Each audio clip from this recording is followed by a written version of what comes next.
어서 오십시오. こんにちは。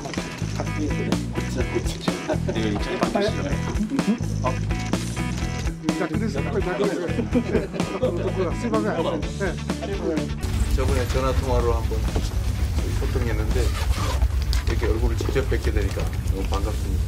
우리나라에서는 일본과 한국과의 관계를 가깝고도 먼 나라라고 호칭합니다. 마치 앞마당을 같이 쓰는 이웃집처럼 우리는 뗄래야 뗄 수 없는 관계였습니다. こうしてお目にかかるのは初めてでありますが、日本のテレビでは毎日出ておられるので、なんかあんまり初めてみたいな気がしませんが、実は初めてです。日韓の連携協力が地域のために世界のために非常に大きな力となりますことを期待いたしております。はい。 빵 터졌어 이재명 대통령이랑 같이 왜 그랬던 거예요 그게? 맞아요. 이시바 총리 같은 경우에는 조금 전에 보셔도 알겠지만 덕담을 하면서도 굉장히 무표정으로 이야기를 하잖아요. 무뚝뚝하기로 또 유명합니다. 그런데 아까 빵 터졌잖아요. 네. 이게 이시바 총리가 약간의 실수를 했기 때문이에요. 이재명 대통령이 지금 보시면 방금 전에 일장기 앞에 서 있었잖아요. 네네. 잘못 서 있는 것 같았지만 사실 그게 맞다고 합니다. 이제 자리로 봤을 때 오른쪽이 상석인데요. 양자회담을 할 때 대통령실에 따르면 양자회담에서 대다수 국가는 일단 자국이 호스트일 때는 국기 배치에 있어서는 상석, 그러니까 오른쪽을 양보하지 않는데요. 그러니까 우리 국기가 일단 오른쪽에 있는 겁니다. 저희가 지금 볼 때는 왼쪽에 있지만 오른쪽에 있는 겁니다. 네. 우리나라가 이번에 호스트였거든요. 네. 호스트는 번갈아 가면서 하는 거고요. 그래서 저렇게 서 있었고 저렇게 국기가 있고요. 또 정상의 자리 배치에 대해서는 또 손님을 배려하는 차원에서 호스트 국가의 정상이 타국 정상에게 상석인 오른쪽 자리를 양보해 온 게 그동안의 관례라고 합니다. 화면상은 왼쪽이고. 네. 그러니까 이게 국기와 또 맞지 않게 저렇게 거꾸로 앉아 있게 된 거예요. 네. 근데 이시바 총리가 현장에 들어오자마자 순간적으로 자국의 국기가 이쪽에 있으니까 여기가 내 자리인가 하고 자리를 바꾸자고 했다가 그게 아닌 걸 알아채고는 다시 웃게 된 거죠. 야, 귀에 쏙 들어오는 표현을 썼어요. 한일 관계에 대해서 뭔가 앞마당을 같이 쓰는 이웃 관계. 와, 이거 대박 사건이네요. 그러니까 네. 가깝다는 얘기를 하는 거죠. 네. 물론 지리적으로도 가까운 나라기도 하고요. 네. 뿐만 아니라 심리적으로도 가까운 나라라는 얘기를 한 거라고 네. 보여집니다. 또 일부러 이재명 대통령이 미리 가서 기다리고 있잖아요. 그러니까 배려하는 거거든요. 그거는 옛날에 푸틴 뭐 늦게 오고 막 맨날 이러죠. 늦고 오면 지가 가고 오면 전례를 막 범하잖아요. 밥 먹듯이. 근데 이재명 대통령이 미리 가 있다는 것은 이시바 총리를 배려한 것이고 손님으로서 초청하는 사람 입장에서 반갑게 맞겠다는 의지라고 보여지고요. 네. 그리고 사실은 이제 일본에서 이재명 대통령이 대통령 당선되면 뭐 우려가 좀 있었던 부분들이 있어요. 역사 문제가 또 부각되는 거 아니야 이런 얘기를 했는데 네. 이재명 대통령이 오늘 만나서 그런 얘기를 한 걸 보면 네. 이거 자체는 그냥 앞마당을 함께 쓰는 이웃이라는 말은 이웃은 평화롭게 살아야 돼요. 마당이 같으니까. 그러네요. 거기서 만약에 다툼이 일어나고 분쟁이 일어나면 어떻게 되겠어요? 네. 마당에 못 나가요. 그러면 마당을 같이 쓰니까 평화로운 상황이 돼야만 행복하게 살 수 있는 거예요. 네. 그런 의미로 저는 보거든요. 그래서 앞마당을 같이 쓰는 이웃이라는 말은 행복하게 서로가 서로를 배려하면서 살아야만 네. 서로의 행복이 보장되는 그런 사이다. 네. 그렇기 때문에 갈등 없이 평화로운 관계에서 네. 서로의 이익을 상호 호혜적으로 누릴 수 있는 그런 관계를 만들어 가자라고 네. 하는 표현을 앞마당을 같이 나누어 쓰는 이웃이다라는 표현으로 얘기했다고 생각합니다. 일단 30분간 대화했대요. 손정혜 변호사님 어떤 대화가 오고 갔을지 앞서 뭐 덕담은 들어봤습니다만 어떤 대화가 오갔을까요? 네, 대통령실 보도자에 따르면 양 정상은 한미일 공조를 지속적으로 유지 발전시키고 한일 간 협력도 심화하기로 했다. 다소 좀 추상적이긴 한데요. 네. 이 30분간 결국은 양쪽의 협조를 이끌어내는 대화를 했다라고 볼 수 있습니다. 양국의 국익을 극대화하는 방안에 대해서도 깊이 있는 의견을 교환했다라고 하고요. 네. 긴밀한 협력을 모색해 나가기로 했다라고 전달했고 특히 네. 셔틀 외교에 대한 이 셔틀 외교 재개에 대한 의지를 제하긴 했고요. 네. 당국 간 이와 관련한 논의를 진전시켜 나가기로 했다라고 알려지고 있습니다. 셔틀 외교 뭐 쉽게 말하면 그거죠. 만약에 이재명 대통령이 일본 한번 순방하면 또 답례로 답방 차원에서 이시바 총리도 한국도 와서 이렇게 오고 가는 그런 셔틀 외교를 복원하자. 물론 이제 이 대면에서 뭔가 실질적인 게 나오기는 어려웠지만 그래도 첫 단추를 끼웠다는 점에서는 뭔가 의미를 좀 두지 않을까 그런 생각입니다. 그런데 캐나다 G7 정상회의 자리에서 한일 정상회담 이루어진 거잖아요. 그러면 하재근 평론가님, 이시바 총리만 만난 게 아닐 것 같은데 이재명 대통령이 어떻습니까? 예, 그렇습니다. 이재명 대통령이 잇따라서 브라질의 룰라 대통령, 인도의 모디 총리, 또 멕시코의 셰인바움 대통령과도 회담을 가졌습니다.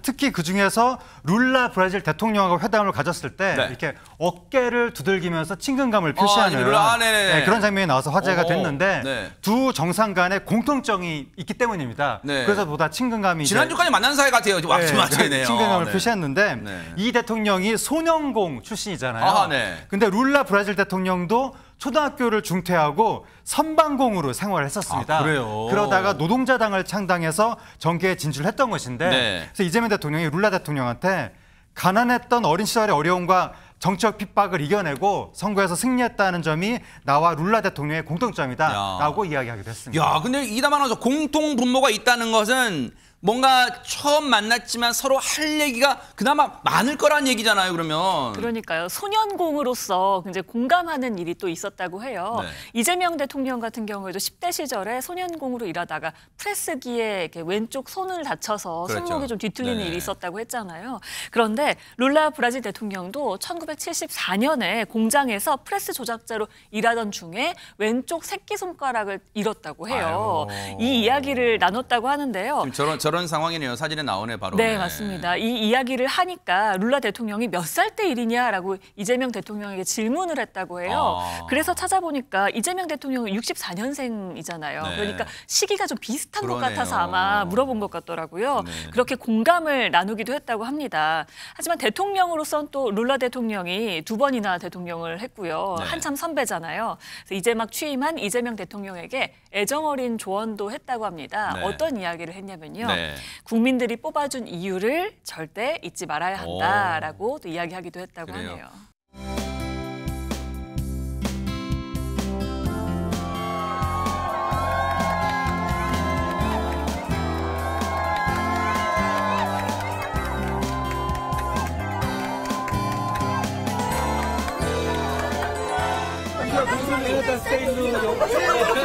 밴쿠버에서 왔어요. 7시간 걸려서 왔어요. 이거 대통령이 올 자리인데 제가 괜히 만나는 그런 생각이 듭니다. 조국의 걱정 때문에 한동안 더 많이 힘드셨을 텐데 허식한다는 게 얘기하는 시간이 되었으면 좋겠습니다.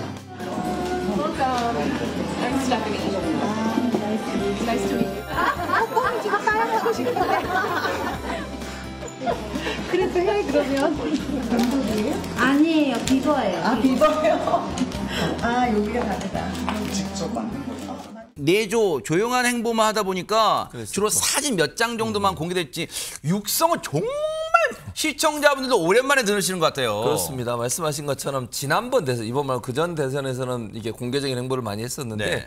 이번 대선에서는 공개적 행보를 하지 않고 비공개 행보를 쭉 그렇죠. 해왔어요. 종교계 인사들을 전국을 돌면서 만나고 그렇게 했었는데 네. 이제 영분이 되고 나서는 공개적으로 이제 저런 모임에 가는 거 아니겠습니까? 이제 한인회를 방문했거든요.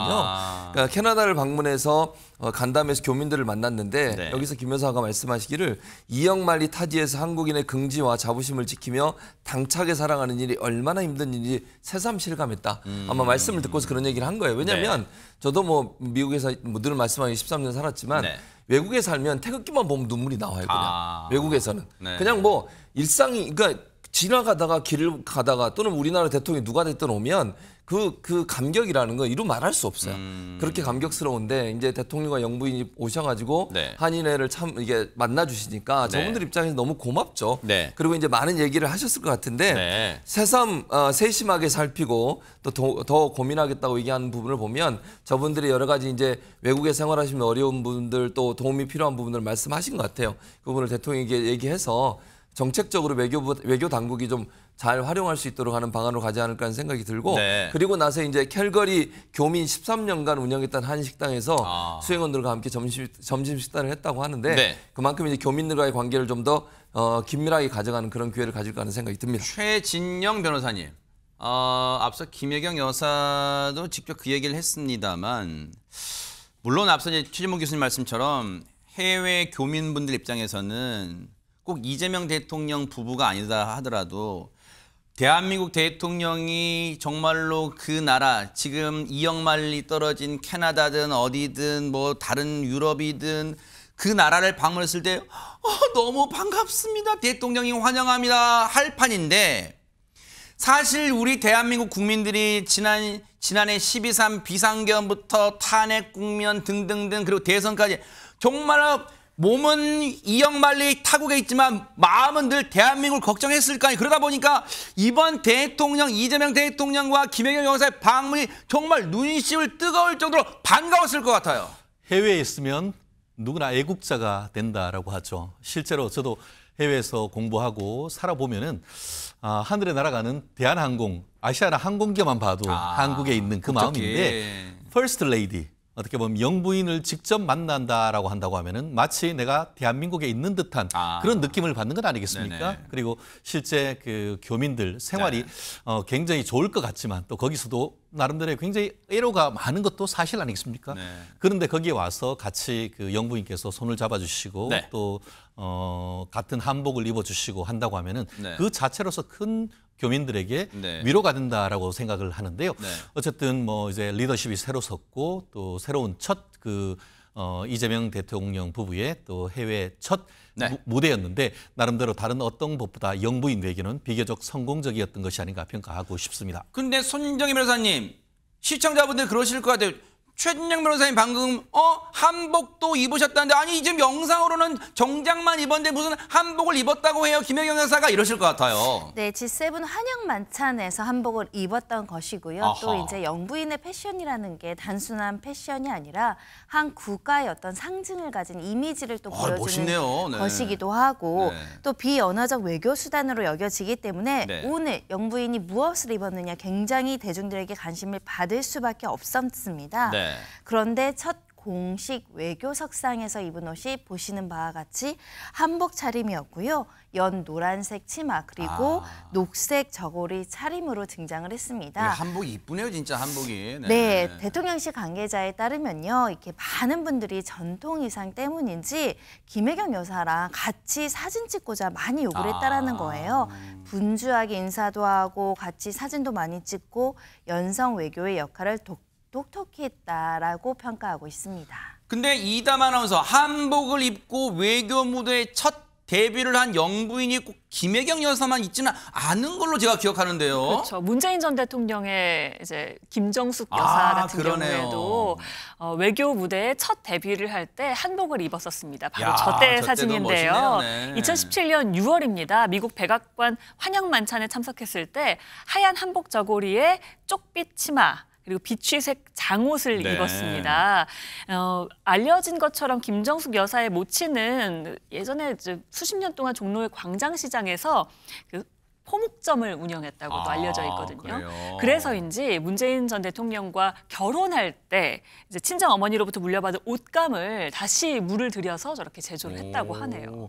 아니 근데 대한민국 대통령 부인은 아닌데 한복을 누구 못지않게 사랑하는 분이 있다는데 대체 누구를 얘기하는 거예요, 하재근 평론가님? 네, 이번에 이제 이재명 대통령을 태운 공군 1호기가 네. 이제 캐나다로 가기 위해서 이륙하는 순간에 어느 서양 여성이 네. 그 손을 흔드는 모습이 포착이 돼서 화제가 됐는데 네. 그 서양 여성이 한복 중에서도 감색 두루마기를 입고 있는 모습이었거든요. 저분이에요? 그렇습니다. 저 서양 여성이 누구냐면 바로 타마라 모이니 주한 캐나다 대사입니다. 한국에 있는 캐나다 대사?